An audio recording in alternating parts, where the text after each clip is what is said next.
Welcome to another episode of the Diary of a Diversity Champ podcast. Today we have a special guest. She's very special to us.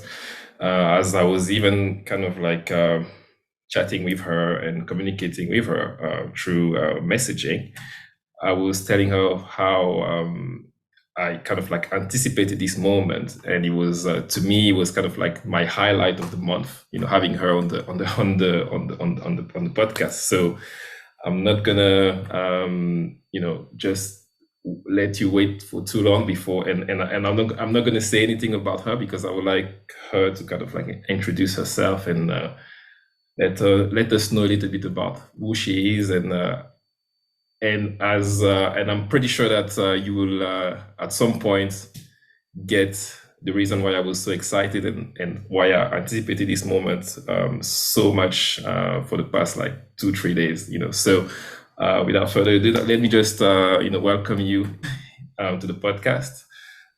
Thank you very much for being with us today. How are you doing today? I'm doing great. Thank you so much for having me. Yeah, can you please just introduce yourself and tell us a little bit about who you are, and yeah, let us get to know you a little bit, please. Sure. Sure. I'll introduce myself the way that I was taught by my family. Wai ċáalt, tlachach tlachap, slachlach, sinksiel, hiel michon, chichamala, stamia, manimchilch, in chai, squeeze teeth kin seal What I said was, good day, elders, family, friends, leaders, young people, two-spirit, and non-binary folks. My name is Tithkanit, and I'm from the Syilx and Squamish nations. My name Tithkanit was given to me on the day I was born from my grandmother. It loosely translates into standing by water. My English given name is Elaine Alec. My late father was Saul Kenzie Basil from the Bonaparte Indian Band from the Secwepemc Nation. He was the son of Saul and Louisa Basil, and he was a chief for the Bonaparte Indian Band back in the 70s. He was also part of the American Indian Movement and Red Power Movement. My late mother was Sophie Alec from the Penticton Indian Band from the Syilx Nation. She was the daughter of the late Chief Jack Alec and Eileen Alec, who is also known as Philomene Francois. And my family is descended from Cuthbuck, Janton, and Pelkamulach. And I come from two lines of hereditary chiefs on both sides of my family. And so I was taught to introduce myself in that way for a number of reasons. One, if you know anything about Canada, where I was born in Penticton, British Columbia, which is in the central interior of British Columbia, Canada.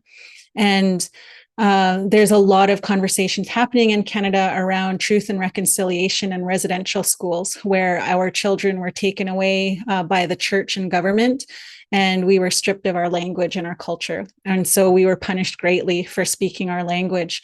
And so we're working at revitalizing our language. And so I was taught to always speak my language whenever I could, to honor my family members who weren't allowed to. My mom went to residential school and my dad went to residential school. So I'm the first generation in my family to not attend residential school. And so that's a history that Canada tries to hide, but it's very much a reality for my people. And so I introduce myself and I speak my language when I can. I talk about my ancestors and I say their names out loud because I was taught that when you say the names of your ancestors out loud, it calls them into the space with you. So if you're ever afraid or scared and you don't know what to say or you need courage, when you say the names of your ancestors, it calls them into the space with you to help you say what you need to say, in that space where you might be afraid. And we talk about that feeling in your stomach when you're nervous and when your hands shake, that it's actually you're not afraid. That's your ancestors trying to talk through you. Your ancestors are saying, open up your mouth and speak. Even if you don't know what's going to come out, open up your mouth and just let the words come because your ancestors want to speak through you. And so those are some things I was taught about how to introduce ourselves. And it also shares who we are and where we come from, the land we're connected to, the people we come from, where we belong to, and how we're related to each other. And so that's how we introduce ourselves. And I could go on for another 30 minutes just introducing myself because of the way that we were taught to do that. But yeah, it's so nice to be here.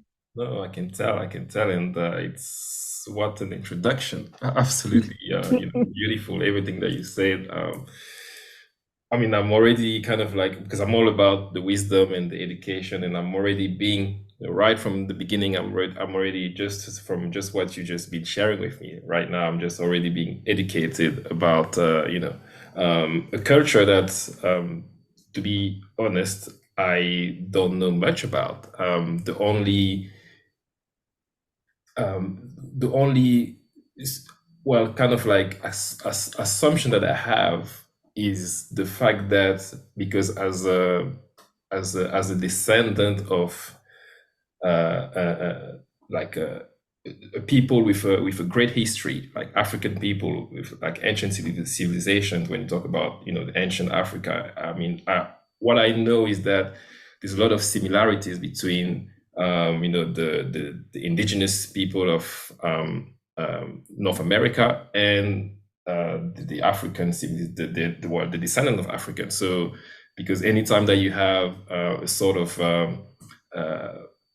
people who have had like millennia of history, there's always so much to learn and so much wisdom, and even in sort of like the ways you introduce yourself. And I'm kind of like a little bit envious of you in a way, because in the way that you introduce yourself, because it's almost like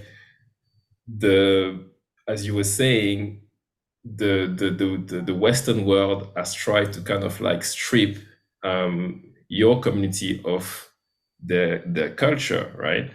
But it seems like it was still passed on, because in the way that you introduce yourself, I mean, your kind of like descendants has managed to pass on those kind of like very important aspect of cultural aspect. And I'm kind of like in awe and in admiration because of that, because we kind of like also as Africans, or descendants of Africans, we did not necessarily have that opportunity. And sometimes, I mean, I guess if we go right into it, we're talking about colonialism and all of that. Colonialism has done so much damage in the African sort of continent, that it got to a point where it was the same. It's like some of the first, second, or third generation, they've kind of like given up their like native language, because they're speaking English, they're speaking French, and it's almost like in their psyche they've been convinced that um, the language of the people who colonized them was more important than their language. So yeah, just all that to say that I mean, admiration that I'm already learning. And so yes, so what an introduction. So thank you for taking the time to do that. So I suppose, can you tell us a little bit about your work? And yes, just again, sort of like brief introduction about what you do, and how you please. Sure. So when we first started chatting, I was saying that I've been an entrepreneur most of my life, because I've always been unemployable. I've kind of always gone against the grain. I've been fired saying you're a square peg in a round hole and you don't fit here. I've been difficult, and I just don't do and see things the way other people do. And I think that's because, I did grow up with my grandma for the first couple of like important years of my life when I was 6, until I was 6. And she was a fluent language speaker. And so I did learn to see the world in a different way because of our language. The language, English does our language no justice. English is such a horrible language because people can take one word in English and interpret it in 20 different ways. You know, people get offended by the English language. You can lie, you know, in the English language, you can misinterpret things. Whereas in our language is place-based, and our language is it gives instruction on how to be and how to behave and how to be a contributing person. And so a lot of the work that I do is about upholding Indigenous knowledge and centering Indigenous knowledge as a way to address a lot of issues that are happening in the world today. You know, a lot of conflict, climate, governance, bullying and violence, violence against women and girls and 2S LGBTQIA plus folks, centering Indigenous knowledge as a way to support healing for all people, you know, and understanding that, you know, these teachings that we have is that are based in our language can contribute to the world in that way, where we can help remember who we are and where we come from and how we are all related. And so I have a company. This is my 6th company that I've had since I was 18. I just rebranded my company in February. So we've only been, you know, functioning as this company for the last 6 months. Okay. But my company is called Naksmist. And Naksmist in our language means many coming together as one. Wow. And so it's all voices, all ideas, all perspectives, all ways of knowing coming together as one, so that we can move forward together. And it's not about one way. And so it's not everybody coming together to do things one way. It's how can we bring all voices together in a way where we respect and honor all of those ways to move forward. So it's not about like making everybody the same, but it's like, how do we come together even though we're different? Absolutely. I love it. I love it. And as you were speaking, I was thinking about philosophy. I don't know if you are familiar with it, which is called Ubuntu. It's from South Africa. I mean, it's from the Bantu people. It's from an ancient civilization, African civilization, and typically it's about oneness. It's about interconnectedness. It's about getting people to realize that we are all interdependent. We are all interconnected, and any type of action that one does has consequences and has an impact on another person. So and as you were talking, and you talked to me about the being, you talked to me about the importance of being. I just wanted you to expand a little bit more on that, which is kind of like connected to that notion of oneness as well. What would be your definition of being in the world, or you know, how are you in the world? You know, if I may ask in that sense, in that respect. Oh gosh, that's a big question. I feel like I'm going to be 46 next month. And so September 24th, I turn 46. And on October 10th, I will celebrate 16 years of sobriety. And so 16 years of being away from alcohol. So, you know, growing up was beautiful with my grandma, you know, because she was such a beautiful teacher and she was so filled with love. But I was also raised in an alcoholic home. My mom, you know, because of residential school, because of all the trauma that our people endured through that, they turned to alcohol. And Indian agents, they were called Indian agents. We were not allowed to leave our reserve unless we had a permission slip. And the only people that could come onto reserve really were Indian agents, and they were people who worked for the government. And it was the Indian agents that brought alcohol onto our reserves. And so our communities became really entrenched in alcoholism because their children were taken away. You know, they brought these trucks to the reserve and they would load up all the children. And if you didn't send your child to residential school, you would be arrested. And so in Canada, we have the RCMP, which are the Royal Canadian Mounted Police. And they were initially created to bring children to residential school and to imprison the parents who didn't, you know, let their children go. And so, that was the history of our people. So they took our children away, then they introduced alcohol, because it was the whole plan was to displace us from our lands so that they could come and take it and strip the resources, the mining and the gold and, everything that was in our lands. And so that happened right up to my parents.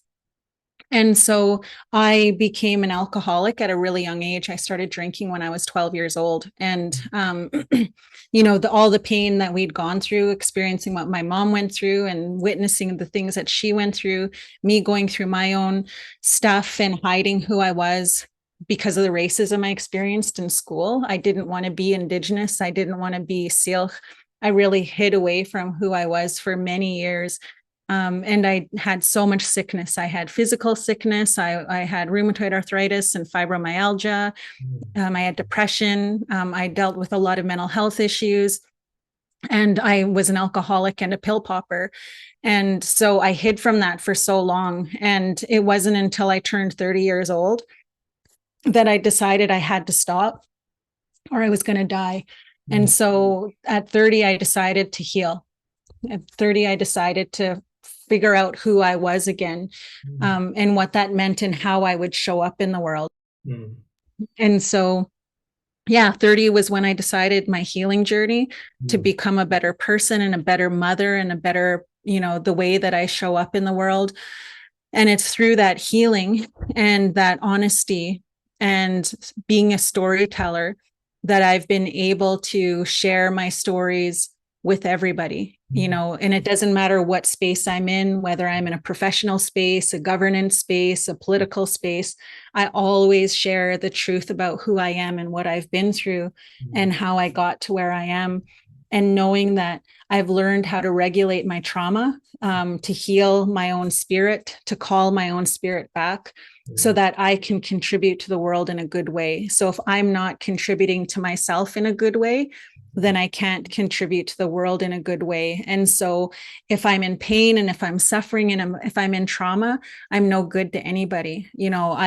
Things come out and I impact everybody around me with my bitterness and my anger and, all of the hopelessness. But the more I work on myself, the more I love myself, the more I heal, the more I forgive myself, the more I let go of shame. And a lot of that came from that internal racism and that colonial mindset, of the way I thought I had to be to fit in with the rest of the world. And I challenge that all the time, in the spaces I show up in. I'm a human being, and I have a story. And by sharing my story, I help other people see that their humanness is okay. And that when we feel okay and we feel good about who we are, we show up and we work together in good ways. We work from that place of love, that place of trust, that place of faith. And that helps us break those colonial systems, because colonial systems are built and entrenched in fear and control. And so if we want to decolonize from colonial systems, we need to do the opposite. So no more working from fear and control. I am going to work from a place of love and trust and faith, no matter how scary it gets. No matter how much people tell me that I have to be afraid or I have to be a certain way. And so I show up in the world, and I know that I need to do my work on myself first, if I want to show up in these other ways.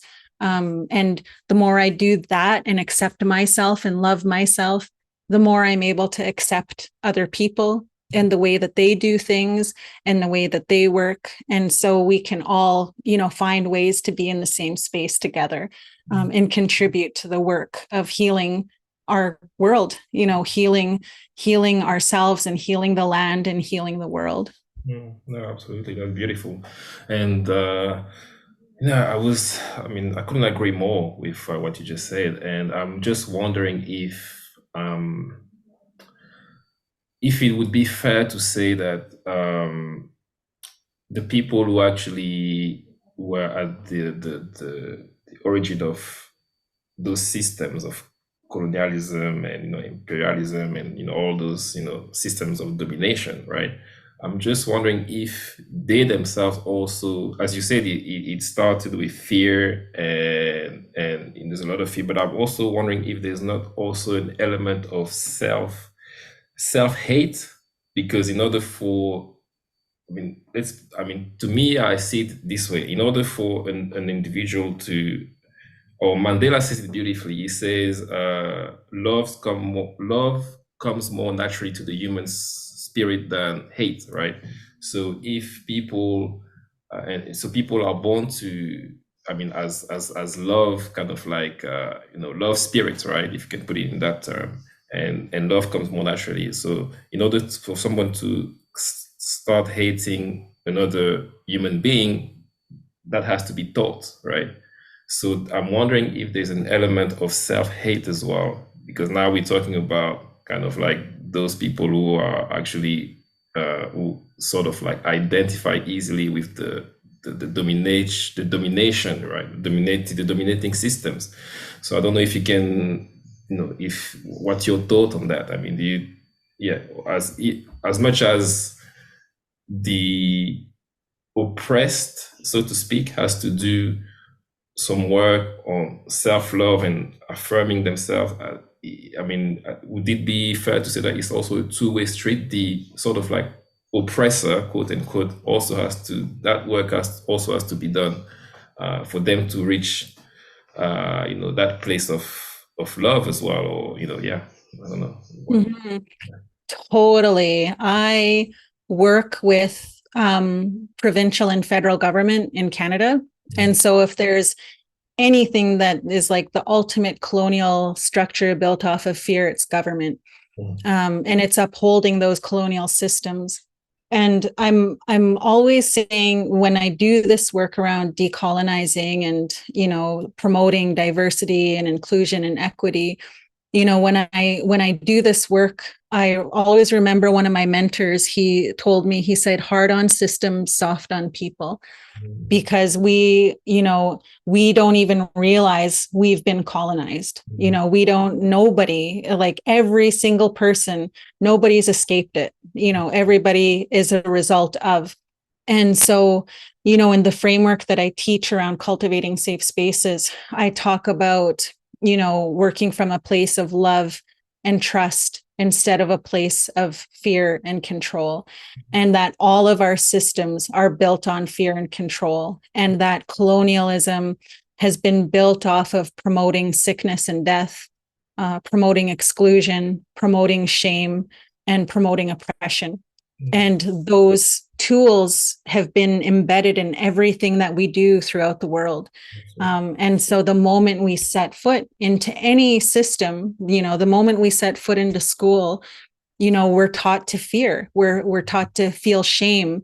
We feel shame if we don't do things the way everybody else does. We feel fear because we're, not doing it the way everybody else does in this linear fashion. We're graded for the way that we show up and what we know and don't know. And if we don't fit into that box, we're constantly trying to figure out, how do we fit in? How do I fit in? It's like this mindset we all get. How do I fit in?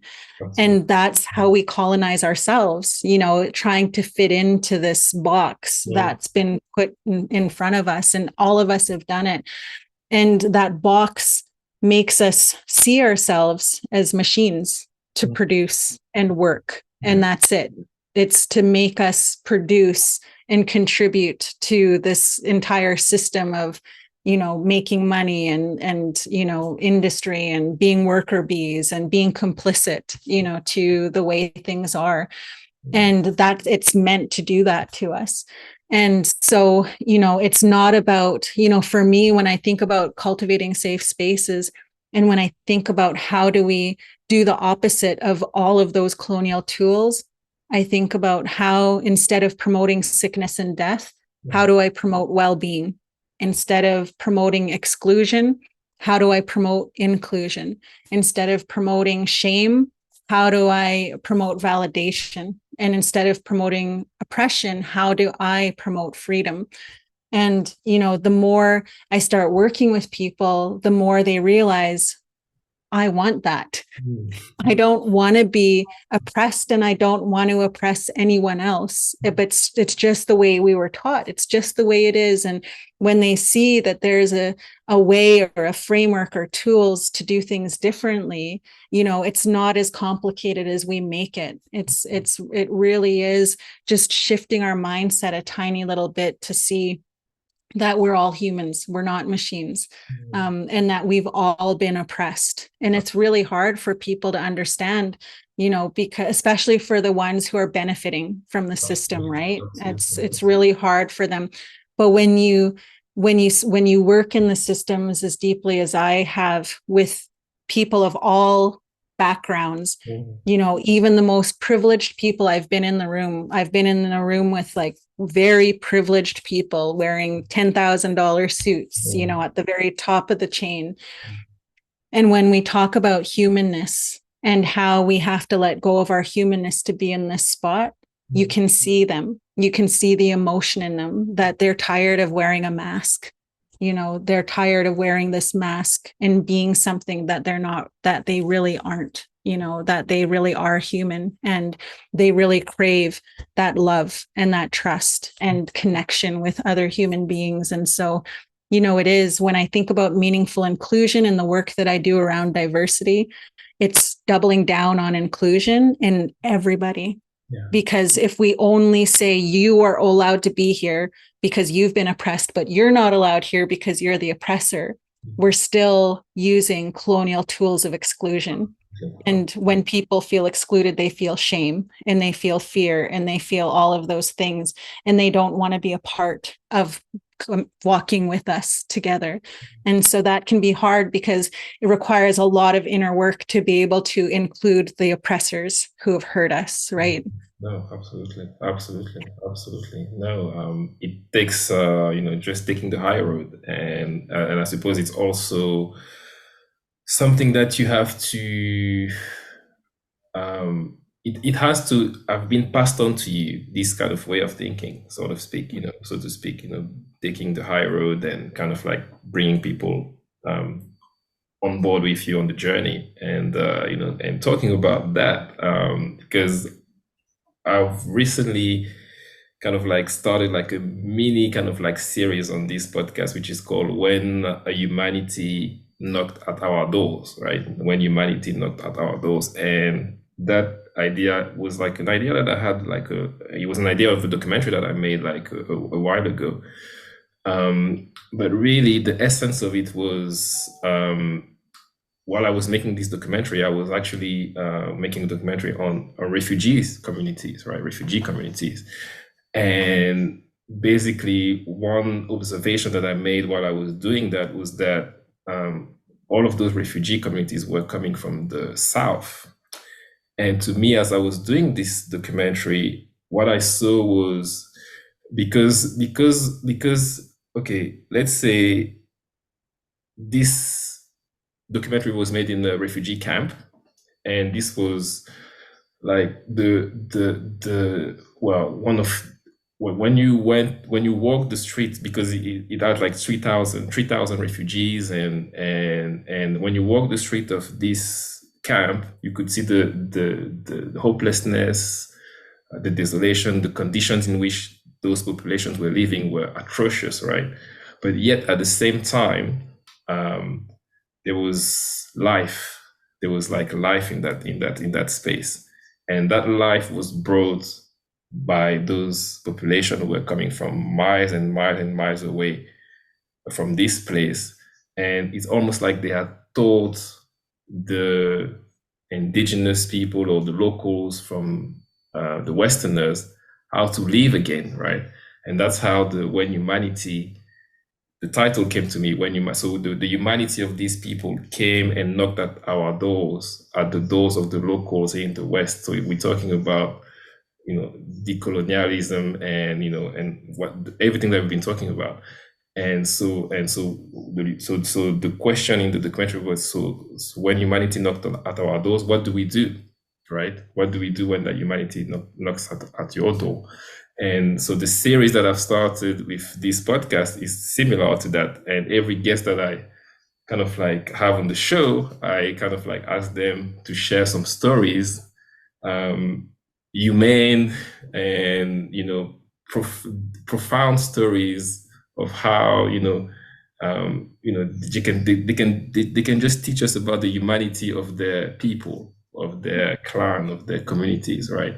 So yeah, so it's up to you if you have any kind of story to share to kind of like bring humanity and bring your humanity and the humanity of your people and let that humanity knock at our doors tonight. Sorry, it was a long Oh, kind of like expose to kind of get there, but yeah. I actually got emotional when you first started because you were saying, um, in order to take the high road, you have to have been taught that. And I just got emotional. I'm getting emotional now thinking about that, thinking about my grandma. So my grandma was my tama. And everything that I am and everything that I've accomplished and everything that I've achieved. And, people always meet me and they say, you're so wise and you're so giving. Like I just give, and I trust. And my husband always says, like, it's your worst trait and your best trait. You just trust people and you just love people so hard. And sometimes it's really great and then sometimes it really sucks, but he's like, but you don't stop. Like no matter how much you get burned, I'm the same. My wife tells me that to me all the time as well. Yeah, totally. I can totally relate. you get burned and you still do it all over again. And there's no, it never drains you, no matter how much that happens, it never drains you. And I think about, I'm like this because of my grandma. I'm like this because every challenge I've ever had in my life, my grandma passed away when I was 12, and I was really lucky to have her because so many elders in our communities would not speak the language. They did not pass the language on because they were afraid. They were scared that if they passed the language on and if their children were caught speaking the language, then their children would be punished. And so they didn't want to teach us. And, for some reason, my grandma kept speaking the language fluently, even though she could have been punished for it, even though she could have been, jailed for it. She continued to speak the language and share the language. And our language is all about love.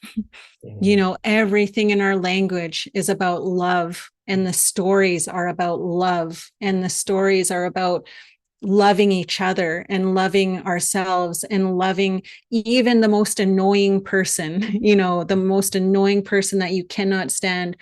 Our stories and our language tells us they are important because in our stories, one of our governing stories, we have Fly. And Fly is the annoying one that nobody wants around. Our stories talk about animal people, and animal people were the ones that got the land ready for the people to be human beings to be here. And so in one of those stories, the four chiefs, the chiefs of the animal people, they had to figure out how to make the world a good place for humans. And so they decided to get together, and the oldest of the animal chiefs was Chief Black Bear. And Chief Black Bear was the one that said, I'm going to lay my life down for this being, and everything I am it can have. But once I lay my life down, it's up to you to sing me back to life. And so when Chief Black Bear laid their life down, the other animal chiefs sang their song, but Chief Black Bear didn't come back to life. And so all of these other animal people came to sing their song, and still Chief Black Bear didn't come back to life. And it wasn't until the last being came, and nobody wanted it around because it was Fly. And they were, go on, get out of here. Nobody likes you. Nobody wants you around. All you do is eat crap and bug people. Nobody wants you around. But Fly managed to come in and sang their song, and Chief Black Bear came back to life. And so that story, we tell it every time our people have to make important decisions. Every time we make a governing or a political decision, our people tell that story to remind us, Mm. even the ones we don't like, even the ones that annoy us, we need to listen to their song. That's beautiful. Because when we listen to the songs of everybody, we are so powerful, we can bring back life. If we take the time to listen to all of the voices, even the ones we don't like and the ones that annoy us, we are so powerful, we can bring back life. And that's just one story of thousands that my people have and that my grandma told me. And so, that's what's helped me when I experienced racism growing up, like 5 years old. I was tripped at school. My first day of school, I ran into school and this little girl with blonde hair and blue eyes tripped me and I hit the ground. And one of the first things I heard in elementary school was that I was a wagon burning squaw. And I didn't know what that meant. I was 5. And I remember I just knew it felt it. I knew it wasn't a good thing to be a wagon burning squaw. And I heard in elementary school every day that I was dirty, that I was ugly, that I was weird. And I would go home crying to my grandma and I would say what happened. And my grandma would say, feel sorry for them. She said, feel sorry for them because you don't know what's happening at home for them to make them want to be that way to you. And she said, and feel sorry for them. This is what I remember the most from what she said. She said, feel sorry for them because they probably don't know who they are and you do. And they want to take your power from you. And so they want that. They want, because you know who you are, you know where you come from, you know where you belong. And so they're trying to take that from you because they don't know who they are. And so growing up, my grandma taught me that racism was about a group of people not knowing who they are and wanting to take it from others. So, that high road is definitely my grandma. I learned that from her. Yeah, that's awesome. That's awesome. That's awesome. That's awesome. No, I love it. I absolutely love it. Yeah, I mean, yeah, I could just stay here all like that because it's nighttime here. So, it's nighttime here in the UK, in London. So I could just listen to, your stories and. But like slowly kind of like going towards the end of the interview, I would love to kind of like ask you, I mean, there's so much and like I said, I would love kind of like to have you come back and share a little bit more and but yeah, I would just like to ask you to kind of like leave us if you had any kind of like wisdom Mhm. to leave us with as we kind of like slowly go toward the closing of the interview. Yeah, what wise words could you leave us with? Oh my gosh. I have so many stories from my grandma and just so many stories I could like, what is one piece that I think has helped me and one thing that I think helps others in the work that we do. And especially when we're trying to change things. And sometimes it feels like we're very alone. And so there's a water teaching that my people have. And it's something that I often share at the end of my trainings that I host or the sessions that I have with people. And that's, when we were growing up, as little kids, we went through these things called coming of age or rites of passage, and coming of age and rites of passage was all about teaching us how to answer the questions switanwi and stimas buus. And these were 2 important questions everybody had to learn how to answer. And switanwi meant, who are you? Where do you come from? Who do you belong to? Who is your family? Who is your community? What lands do you come from? What are you going to contribute to this work? What are you going to contribute here today? And then the second question was stimas buus. And that question meant, what is on your heart? Before we get to business, you need to talk about what's on your heart, because your heart is what makes you human. Your heart is what helps you connect to the best part of your brain so that we can work together in a good way. And so everybody had to learn how to answer those questions from the moment we were little. We were trained how to answer those questions. And as you got older and you learned how to answer those questions and you started hitting puberty, you were then told, now that you've gone, you have this little toolkit for you to go into your life now, and you're going to go out there, you're going to be challenged, you're going to have questions, you're going to have struggles. And so you always come and talk to your elders whenever you need help. And so when I started getting older and I needed help, I would come talk to my elders, and then my elders would say, go to the water. And I remember being so upset because as a teenager, I'm thinking, you're old. You're supposed to tell me what to do. You're supposed to have an answer. Just tell me and I'll do it. I don't want to figure it out myself. I don't have the confidence to do that. Just tell me what to do. And so I would stand at the water and I would just think, what is the water supposed to tell me? Is it supposed to give me a message? Is creator supposed to talk to me? What is supposed to happen here? But it wasn't until I got older that I started to realize why our elders sent us to the water whenever we struggled. And so, some of the things that I get people to think about is think about that moment. Just think for a minute. Imagine yourself standing by the water. And I just get people to close their eyes and they think about that. Just think about standing by the water. And just that 10 seconds of thinking about water does something to your body. You start to feel peace. You start to feel calm. You start to feel safe. You start to feel connected. You start to feel belonging.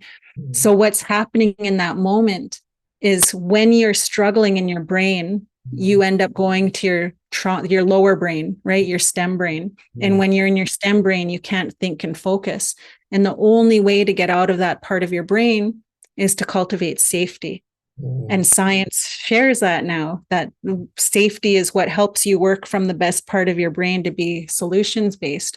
And so when you stand by the water, the chemicals in your brain start to shift so that you move back to the part of your brain that is connected and a feeling of belonging and safe, where you are creative and effective and efficient. And so the question I ask people when I do that exercise with them is, what were our elders teaching us when they sent us to the water? And the answer I share is, they were teaching us self-determination. They were teaching us that we are born with everything we will ever need to know in this world. You have the answer for every question, every challenge, every struggle that you will have. You were born with instinct, and that gut instinct of how to make good decisions for you, your family, your community, your nation, and the land. And so if you ever struggle, go to the water. And so that's my favorite piece of wisdom I like to share on behalf of my people, because my name, ťált, means standing by water.